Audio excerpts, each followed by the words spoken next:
Hello, I am Max and you're watching Cool Stuff in Weird Cars. In today's video, we're taking a look at the Intrepid and my ownership review of having it for about 3 to 4 months. Don't mind this thing being noisy, by the way. It's currently charging its battery, but let's go ahead and have a look at it. So I have now owned this 2004 Dodge Intrepid, technically for 4 months probably. What the heck was that noise? Something just made a lot of noise behind me, I don't know what it was. But I've owned this car for probably around 4 months now, because it took me a little bit to get a reveal video out on it, because I was trying to get it inspected and licensed and everything before I did that, even though it didn't really happen.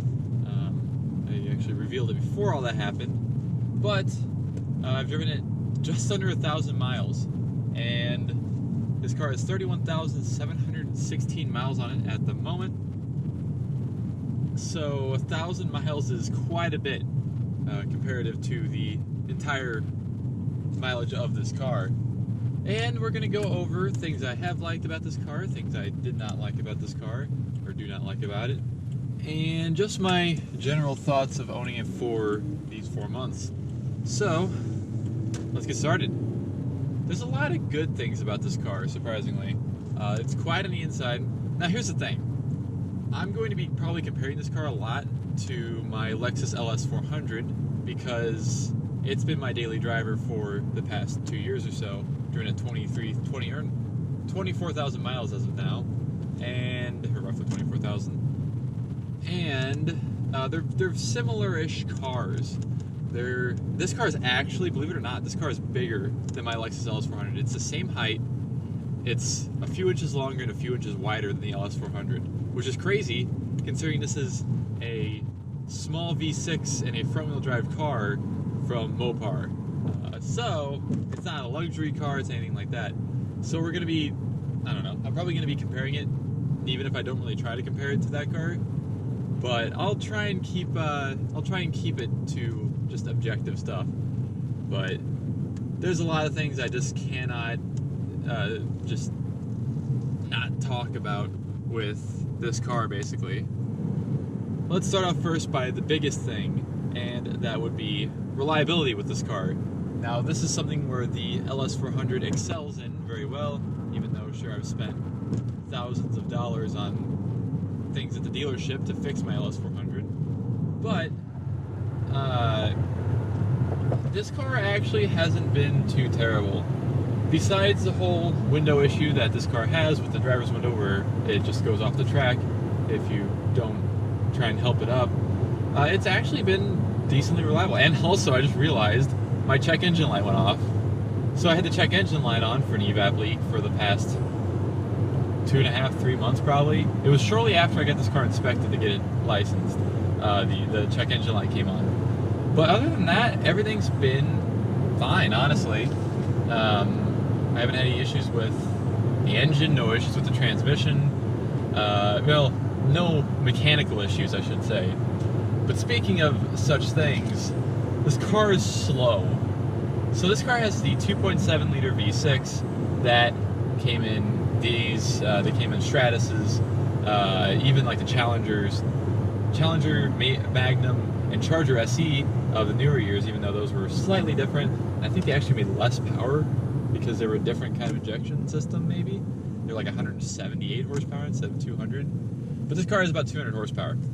And it's probably being used to the LS 400, which has a decent amount of torque, just because it's a V8, even though it's a small V8. My car has crazy amounts of torque compared to this car. Like this car, like the LS 400 will actually put me back in my seat if I floor it. And this car will not.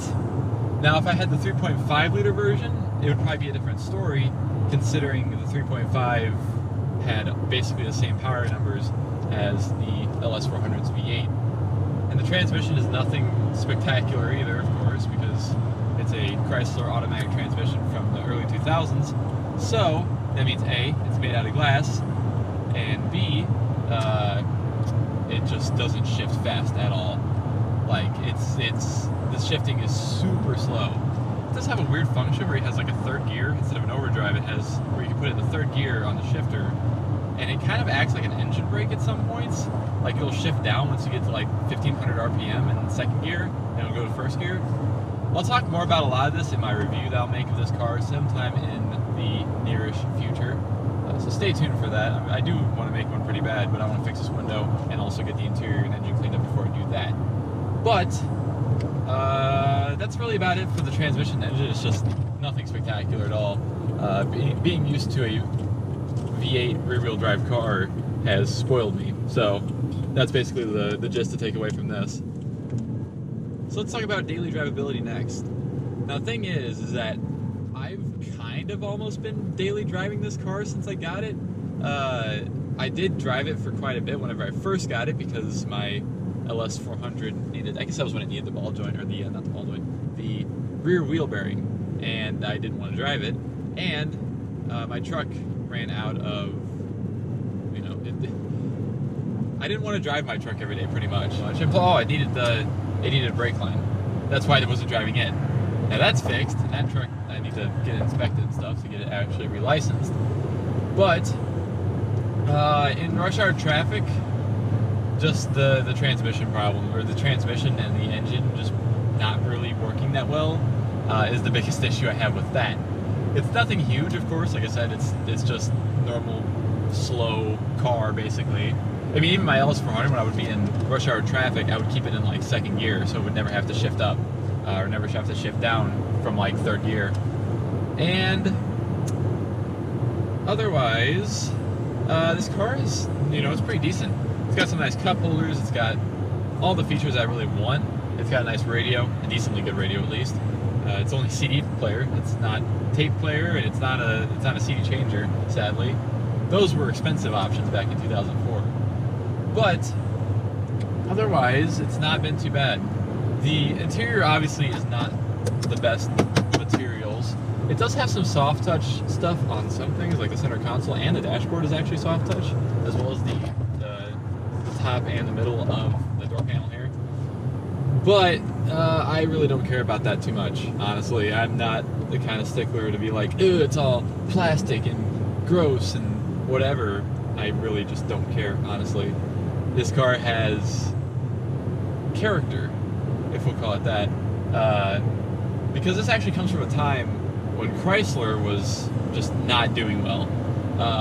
Actually, if you notice, on a full fun fact here, on earlier Intrepids of this generation, the second generation, so 98 to 2002, I think, somewhere around there, not 2003 and 4, these cars had Dodge spelled out in little like plastic emblems on the doors. This car does not have that, but it's not because this is a base model. It's because in 2003 and 4, Chrysler was removing stuff like that to save money on the cars that they were making, which I find kind of hilarious, honestly. That they were taking off door badging. It's not something that really matters. It's not like people are looking and like, oh man, look at the front door of that car, it says Dodge on it. They didn't care that much. And otherwise, in the daily driving front, I mean, like I said, I've been driving it pretty consistently through these last 2 months of the quarantine and stuff.